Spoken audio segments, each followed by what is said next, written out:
शेर तो मैं सवा शेर, यही हाल भारत इस वक्त चीन का कर रहा है। चीन की चालाकी पर भारत की चालाकी ज्यादा भारी पड़ रही है और अब यह चीन की ग्लोबल मीडिया भी समझने लगी है। मोदी की कौन सी चालाकी से आखिर चिढ़ गया है चीन? वहीं क्या नेपाल भारत के साथ लड़ाई की तैयारी कर रहा है? और अब तो रूस का S-300 भी निशाने पे लग गया और परखच्चे उड़ गए। इसके अलावे बहुत कुछ, आइए जानते हैं इन खबरों को विस्तार से।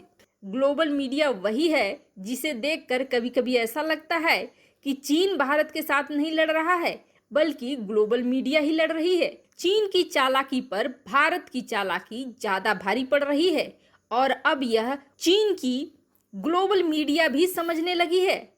इस ग्लोबल मीडिया ने अब भनभनाना शुरू कर दिया है।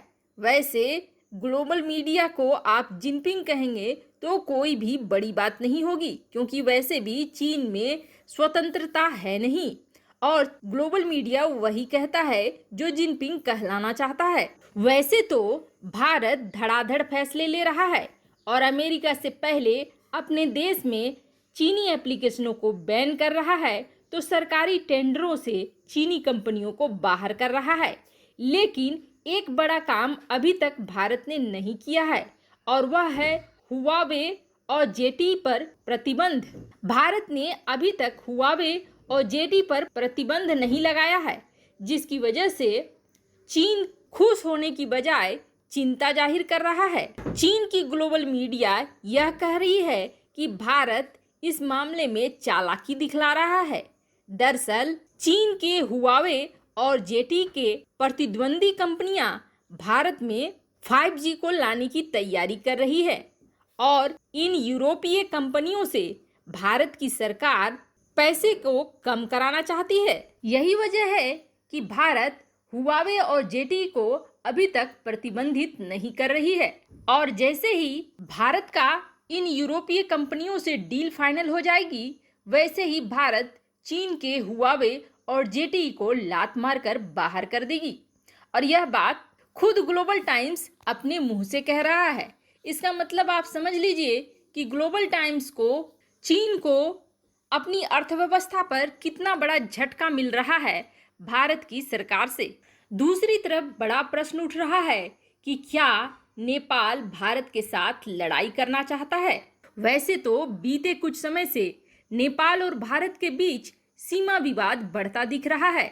अब तो नेपाल ने अपनी सीमा पर भारी मात्रा में सैनिकों की तैनाती शुरू कर दी है। यहाँ तक कि नेपाल ने धारचूला में अपने सैनिकों के लिए बैरक बनाने शुरू कर दिए हैं। नेपाल के गृह मंत्री राम बहादुर थापा ने इसकी आधारशिला रखी थी। वैसे यह इलाका भारत की उत्तराखंड की धारचूला के पास है। सिर्फ यही नेपाल अपने सैनिकों की तैनाती नहीं कर रहा है, बल्कि काला पानी के नजदीक भी नेपाल बैरक बना रहा है, क्वार्टर बना रहा है, जहां सैनिकों की तैनाती होगी। वैसे नेपाल जिस तरह से कदम उठा रहा है वह चौंकाने वाला जरूर है, क्योंकि इन जगहों पर नेपाल ने कभी भी सैनिकों की तैनाती नहीं करी थी। वैसे काला पानी से 13 किलोमीटर दूर चंगू में नेपाल बैरक बना रहा है अपने सैनिकों के लिए।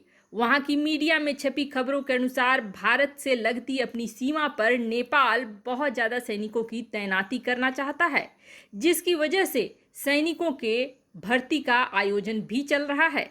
वैसे दुनिया का हर देश यह जानता है कि नेपाल ऐसा अकेले अपने दम पर नहीं कर सकता है। चीन की गोद में बैठे नेपाल अब भारत की दोस्ती को भूल चुका है, बल्कि नए नवेले दोस्त बने चीन के इशारों पर नाच रहा है। टेलीग्राफ में छपी एक खबर के अनुसार नेपाल के गृह मंत्री थापा ने चंगू, जहां ये बैरक बन रहा है, वहां के निवासियों से बातचीत करी और स्थानीय लोगों को ज्यादा से ज्यादा सेना में भर्ती होने के लिए कहा। मीडिया रिपोर्ट्स की माने तो भारत के साथ लगती हुई कई सीमाओं पर और कई जगहों पर नेपाल अपने नए पोस्ट बनाने की ओर बढ़ रहा है। नेपाल की इतनी ज्यादा तैयारियों का साफ साफ मतलब है कि वह भारत से टकराना चाह रहा है और इसके पीछे नेपाल का दिमाग तो है नहीं, क्योंकि नेपाल बहुत अच्छे से जानता है कि भारत के सामने वह टिक नहीं सकता है। तो साफ साफ यह जा रहा है कि चीन के कहने पर नेपाल अपनी सीमा पर सैनिकों की संख्या को बढ़ा रहा है। अब प्रश्न यह उठ रहा है कि क्या नेपाल और चीन मिलकर कोई बड़ा खेल करने की तैयारी में है। भारत और चीन के बीच तनाव बढ़ने से नेपाल की भूमिका बहुत ही ज्यादा महत्वपूर्ण और बहुत ही ज्यादा संदिग्ध हो गई है। जिस तरह से नेपाल धीरे धीरे चीन के कब्जे में जा रहा है, उसको देखते हुए ऐसा लग रहा है कि बहुत जल्द नेपाल की तरफ से भी चीन भारत को घेरेगा। इसका सीधा मतलब यह है कि अगर भारत और चीन में लड़ाई होती है तो चीन, नेपाल और पाकिस्तान ये तीनों मिलकर भारत से लड़ेंगे और अपनी जमीनों का इस्तेमाल करेंगे। पाकिस्तान का तो जग जाहिर है, लेकिन नेपाल ने जिस तरह से अपनी चाल बदली वह जरूर चौंकाने वाला है। ऐसा लगता है जैसे कि नेपाल की कम्युनिस्ट सरकार पूरी तरीके से नेपाल को चीन को थाली में परोस कर देने को तैयार हो गई है, क्योंकि न तो वह तिब्बत से सीख रही है और न ही हांगकांग से सीख रही है। वहीं दूसरी तरफ अजरबैजान और आर्मेनिया से निकलकर आ रही है बड़ी खबर। आर्मेनिया में रूस के कई हथियार हैं और बड़े लेवल से लेकर छोटे लेवल तक के हथियारों का इस्तेमाल करता है आर्मेनिया। लेकिन आर्मेनिया में रूस के S-300 को अजरबैजान ने बना लिया है निशाना, और वह भी इजराइल के ड्रोन से। अजरबैजान ने आधिकारिक तौर पर बयान जारी किया है कि उसने आर्मेनिया के S-300 को निशाना बना लिया है। वैसे इस लड़ाई में ऐसा कहा जा रहा है कि तुर्की और पाकिस्तान भी शामिल हो चुके हैं, लेकिन अभी तक रूस कहीं दिख नहीं रहा है। वैसे तो आर्मेनिया ने रूस से बात भी करी है और आर्मेनिया की एक ट्रीटी रूस के साथ बनी हुई है, जिसमें रूस को आना पड़ेगा अगर आर्मेनिया की मेनलैंड पर लड़ाई होती है तो। रूस के सुखोई 25 और उसके बाद S-300 के निशाने के बाद भी अगर रूस इस लड़ाई में शामिल नहीं होता है तो रूस की साख के लिए यह सचमुच बुरा होने वाला है।